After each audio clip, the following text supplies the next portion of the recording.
Let us pray in the name of the Father, and of the Son, and of the Holy Spirit. Amen. O Jesus, through the Immaculate Heart of Mary, I offer you my prayers, works, joys, and sufferings on this day for all the intentions of your Sacred Heart, in union with the holy sacrifice of the Mass throughout the world, in reparation for my sins, for the intentions of all my relatives and friends, and in particular for the intentions of the Holy Father. Amen. Here are the intentions of the Holy Father for the month of January. For educators, we pray that educators may be credible witnesses, teaching fraternity rather than competition, and helping the youngest and most vulnerable above all.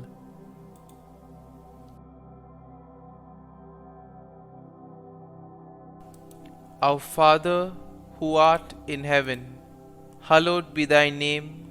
Thy kingdom come, thy will be done, on earth as it is in heaven.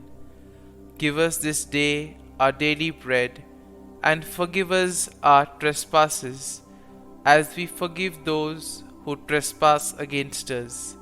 And lead us not into temptation, but deliver us from evil. Amen.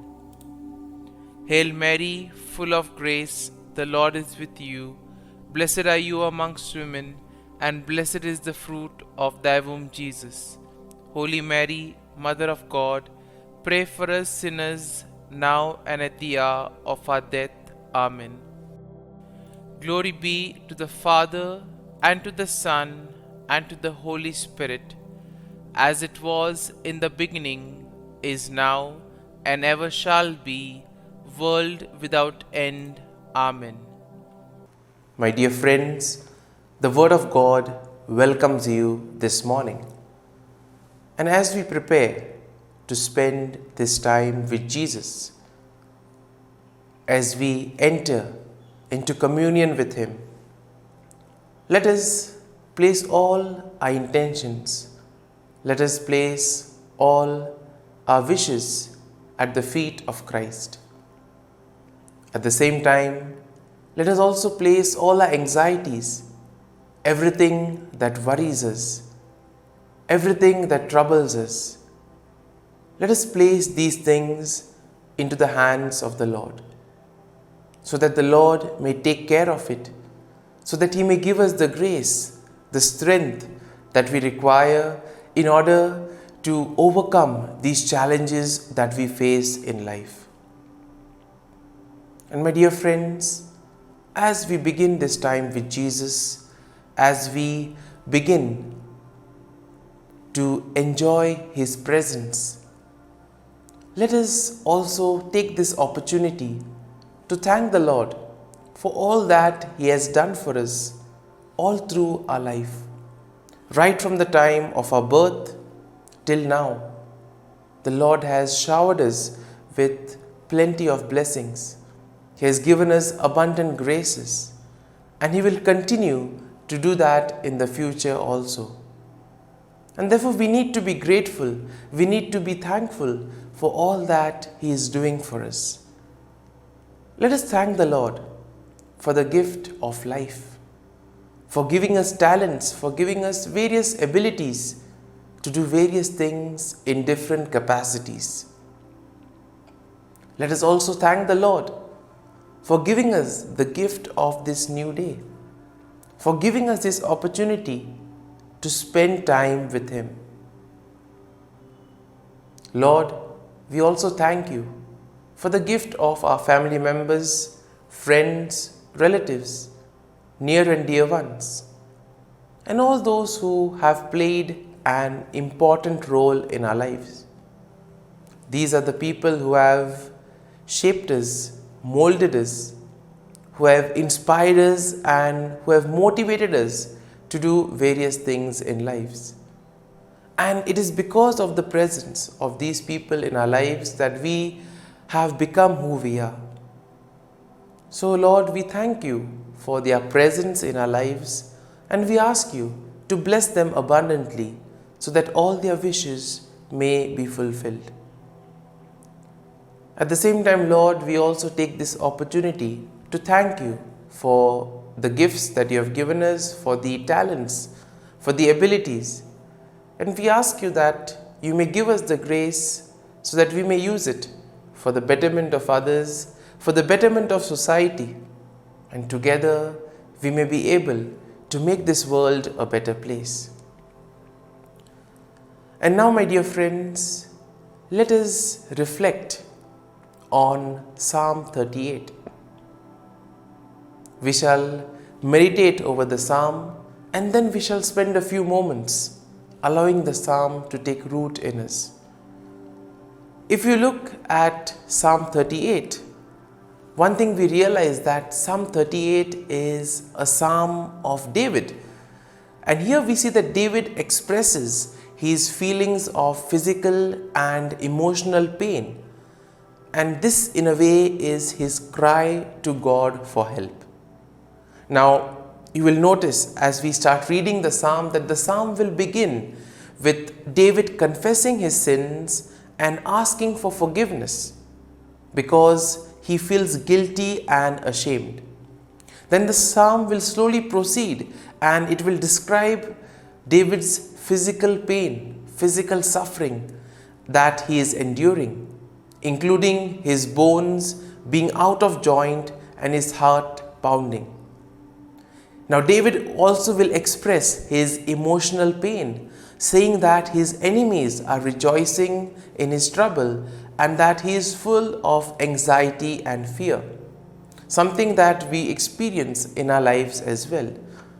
And therefore, throughout the psalm, we see that David expresses his trust in God and his belief that God will save him. He asks God to be merciful and not to punish him for his sins. He also asks for the help of God in overcoming his enemies. And in this way, we see that the psalm will end with David affirming his faith in God and his belief that God will ultimately vindicate him. And in general, we can see that Psalm 38 is a powerful expression of human experience of suffering, and at the same time, it also gives us the comfort and hope that we can find in God.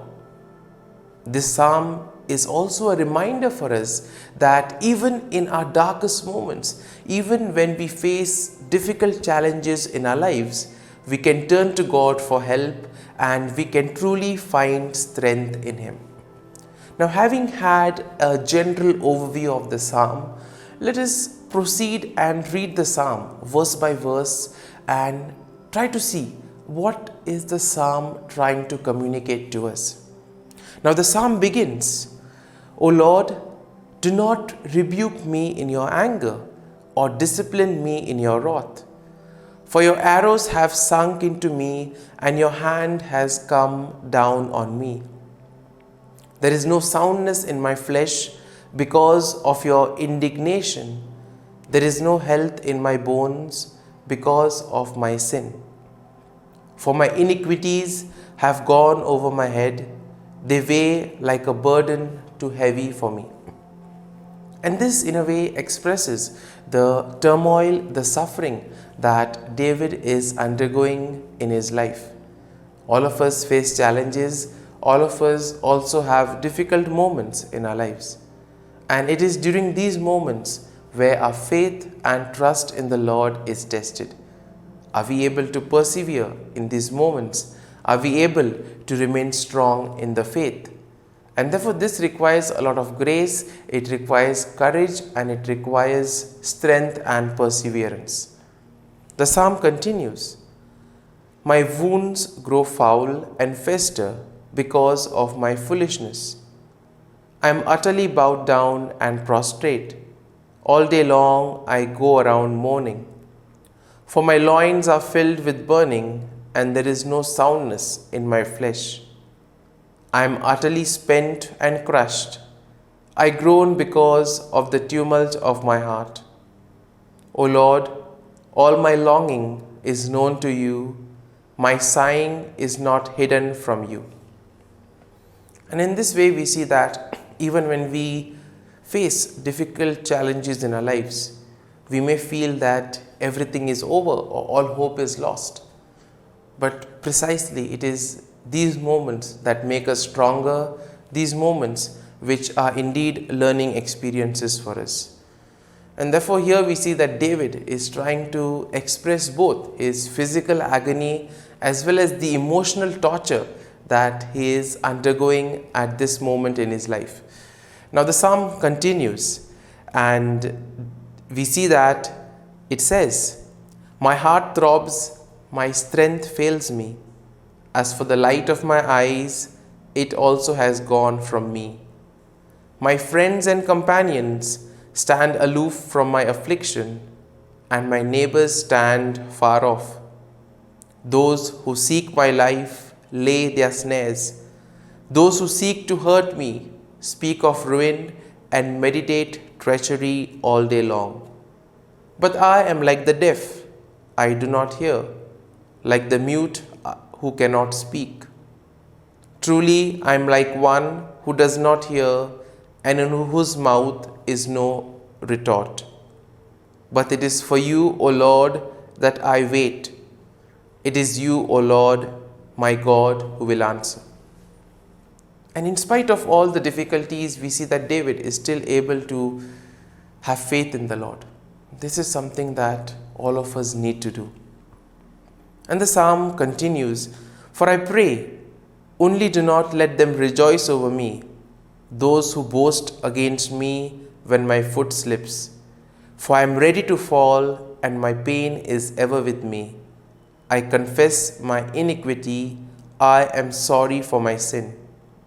Do not forsake me, O Lord, do not be far from me. Make haste to help me, O Lord, my salvation." And here we see that the psalm ends with David crying for help, asking the Lord to be with him, to guide him in all his troubles. And now, my dear friends, let us close our eyes. And at this morning hour, let us thank the Lord. Let us praise the Lord. Let us glorify the Lord for all that He has done for us and for all that He will continue to do for us. Loving Father, You have given us this time in the morning. You have been gracious to us. You have given us Your Son, Jesus Christ, who has cleansed us from our sins. He has taken away all our sins and He has given us new life. Lord, as You have given us the Holy Spirit, we ask You to bless us and protect us. And Lord, we thank You, we praise You, and we glorify You for all the graces that You have bestowed on us. You have protected us, Lord, and You have guarded us all through the night. And You have given us this morning hour. For Your great love and mercy, O Lord, we praise You. You protect us, O Lord. You guide us. And throughout this day, whatever we do, we place it in Your hands. And we ask You to be with us, so that whatever we do may reflect Your love, mercy, and compassion to the world around us. And everything that we do may be in accordance with the plan that You have for us. And now, my dear friends, let us spend a few moments in silence, allowing the psalm to take root in us. Let us reflect on something that particularly touched us during this psalm. Allow that verse or allow that thought to take root in your heart. Let it become part of you, so that truly the psalm will become personal for you, and you too will be able to deepen your faith and trust in the Lord.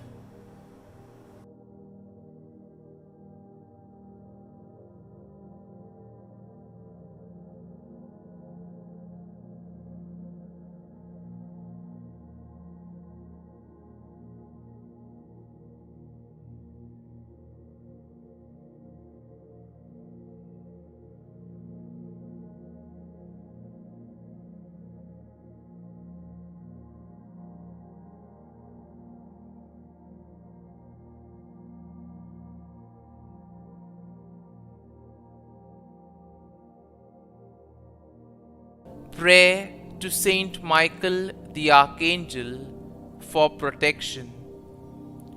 Saint Michael the Archangel, defend us in battle. Be our defense against the wickedness and snares of the devil. May God rebuke him, we humbly pray. And do thou, O Prince of the heavenly hosts, by the power of God, thrust into hell Satan and all the evil spirits who prowl about the world, seeking the ruin of souls. Amen. Act of Adoration. O Sacrament most holy, O Sacrament divine, all praise and all thanksgiving be every moment thine. Saint Gertrude Prayer for souls in purgatory. Eternal Father, I offer Thee the most precious blood of Thy divine Son, Jesus, in union with the masses said throughout the world today, for all the holy souls in purgatory, for sinners everywhere, for sinners in the universal church, those in my own home and within my family. Amen. May the divine assistance remain always with us, and may the souls of the faithful departed through the mercy of God rest in peace. Amen. Glory be to the Father, and to the Son, and to the Holy Spirit, as it was in the beginning, is now, and ever shall be, world without end. Amen.